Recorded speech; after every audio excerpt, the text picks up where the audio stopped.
¿Qué tal amigos? Bienvenidos un día más al canal, bienvenidos al Bodegón de los Perfumes. Mi nombre es Roberto y hoy, como vieron en la miniatura, les quiero hablar de uno de los últimos lanzamientos de la casa Tom Ford y estamos hablando de Eau de Hombre Leather. Con este perfume tengo unas sensaciones encontradas que van dispares, así que al final del video les voy a dar mis conclusiones. Primero vamos a hablar del aroma, si lo veo parecido a alguna fragancia, qué tal su rendimiento, para qué ocasiones lo veo y si realmente para mi forma de ver vale la pena. Como siempre digo, todo lo que yo diga acá es objetivo, es bajo mi punto de vista y mi opinión personal, así que lo que mejor recomiendo para ustedes es que lo prueben antes que nada. Bueno, acá vamos a tener en Tom Ford Eau de Hombre Leather una salida, les voy a dejar las notas también acá arriba para que las vayan leyendo. Una salida muy cargada del asiento de especias. Se siente muy punzante esa parte especiada.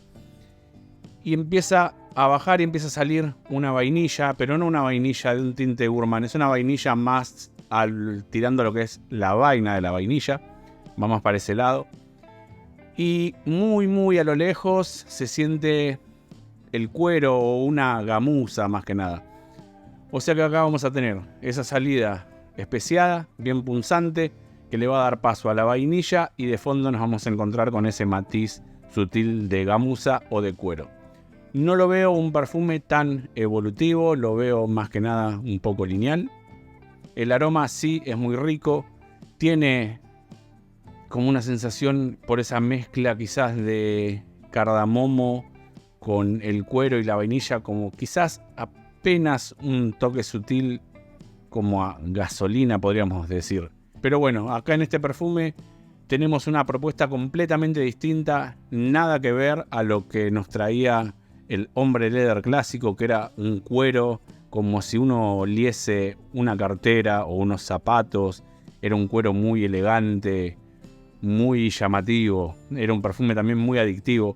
Después salió el Hombre Leather Parfum, que bueno, ahí habían bajado un poquito más la intensidad, pero acá tenemos una cosa completamente diferente.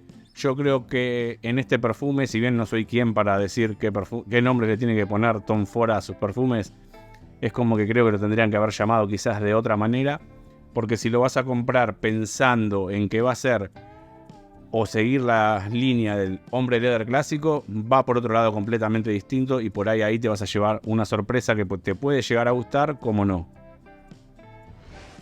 ¿A quién veo dirigido este perfume? Y si bien está catalogado como masculino, yo creo que quizás hay mujeres que lo pueden llegar a usar, pero sí, yo lo siento también mucho más masculino que femenino. Ocasiones no lo veo del todo versátil, lo veo quizás un poco más nocturno, para una salida semi-informal. No es que sea un perfume ultra elegante, pero es un perfume que lo puedes usar bien vestido y con una vestimenta semi-casual también va. Edades, lo veo un perfume un poquito más maduro que juvenil. Bueno, ahora vamos a hablar a qué fragancias me recuerda a mí. Yo lo veo en la salida y también en lo que es la vida media de la fragancia, como que me recuerda mucho a perfumes del estilo de Rosendo Mateu número 5, de Baby Cat de Yves Saint Laurent, de Vanagloria de Laboratorio Olfativo, como que va muy en ese estilo de perfume, en esa línea de aromas. Ahora viene acá el dilema que yo tengo de si vale o no realmente la pena este nuevo lanzamiento de Tom Ford. En cuanto a aroma, es un aroma que me gusta, es un ADN que me gusta, no es algo que se salga de los moldes, ya teniendo perfumes como Rosendo 5, Baby Cat o Vanagloria. Y acá, como te dije, es donde yo encuentro ese problema. Yo creo que si tenés perfumes como los que te nombré antes, este se te va a hacer muy redundante y quizás no valga la pena. Ahora, si no tenés ninguno de la otra línea, bueno, ahí podés llegar a comprarlo y vas a tener un estilo de aroma diferente. Pero bueno, yo si me das a elegir a mí en el tipo de ADN que tiene este perfume, yo creo que me quedo con Baby Cat. Igual lo veo más cercano a Rosendo 5 que a Baby Cat en sí. Pero también si tuviese que elegir, yo creo que me quedo con Rosendo Mateu número 5 en este tipo de aromas. Así que ahí es donde yo encuentro esa dualidad de vale la pena, no vale la pena. Yo, como te dije, creo que si no tenés nada de este estilo, puede ser viable, y si ya tenés perfumes con este estilo de aroma, a mí me parece como medio redundante. En cuanto a su duración, es un perfume que, a pesar de ser un Eau de Toilette, me dura bastante bien.